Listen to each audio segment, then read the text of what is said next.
दोन मुलांचे मृतदेह आणि जखमी अवस्थेत आई घरात आढळून आल्यानंतर दिल्ली हादरले आहे. शनिवारी दुपारी 2 वाजण्याच्या सुमारास पूर्व दिल्लीच्या पांडवनगर पोलीस स्टेशनला एक फोन कॉल आला आणि श्यामजी गायब आहे आणि त्यांचं घर कालपासून बंद आहे असं या व्यक्तीने पोलिसांना सांगितलं.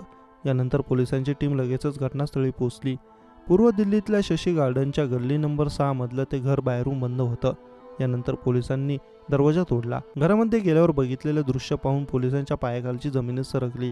घराच्या आत 2 मुलांचे मृतदेह होते, तर मुलांच्या शेजारी त्यांची आई जखमी अवस्थेत पडली होती. पोलिसांनी मुलांच्या आईला लगेचच जवळच्या एम्स हॉस्पिटलमध्ये नेलं आणि तपासाला सुरुवात केली. 42 वर्षांच्या श्यामजी नावाच्या व्यक्तीच्या भावाने पोलिसांना फोन केला. कालपासून आपण घरी जात आहोत, पण घराचा दरवाजा बंद आहे आणि कोणी फोन उचलत नाहीये असं त्याने पोलिसांना सांगितलं. यानंतर पोलीस घटनास्थळी पोहोचले. घराच्या आत 15 वर्षांचा मुलगा कार्तिक आणि 9 वर्षांची आस्था मृत अवस्थेत होते. दोन्ही मुलांच्या बाजूला त्यांची आई सन्नो जखमी अवस्थेत होती. श्यामजी यांचं पूर्व दिल्लीत चहाचं दुकान होतं. श्यामजी आणि त्यांची पत्नी सन्नो 2 मुलांसह 8 महिन्यांआधी शशी गार्डनच्या गल्ली नंबर 6 मध्ये 3ऱ्या मजल्यावर राहायला आले होते. या कुटुंबाने घर विकत घेतलं होतं. श्याम उत्तर प्रदेशाच्या प्रतापगडचे रहिवासी आहेत. कालपासून श्यामजी गायब आहेत. 2 मुलांची हत्या करून तसंच पत्नीच्याही हत्येचा प्रयत्न करून श्याम गायब झाल्याचं पोलिसांना संशय आहे. पोलीस सध्या श्यामचा शोध घेत आहेत, ज्यामुळे डबल मर्डर केस कोडं उलगडू शकेल.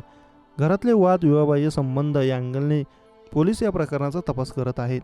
2 मुलांची हत्या झाल्याचं समजताच गल्लीत मोठ्या प्रमाणावर गर्दी झाली. नातेवाईक आणि जवळचा राहणारा श्यामचा भाऊही तिथे पोहोचला. 9वी शिकणारा कार्तिक आणि 6वी शिकणाऱ्या आस्थाची एवढ्या क्रूरपणे कोण हत्या कसं करू शकतं यावर कोणाचाच विश्वास बसत नाहीये. कालपासून घराला कुलूप होतं. दार वाजवलं तरी कुणी बाहेर येत नव्हतं. त्यामुळे आम्ही आज पोलिसांना बोलवलं. तेव्हा आज 2 मृतदेह होते असं श्यामचे नातेवाईक विजय यांनी सांगितलं.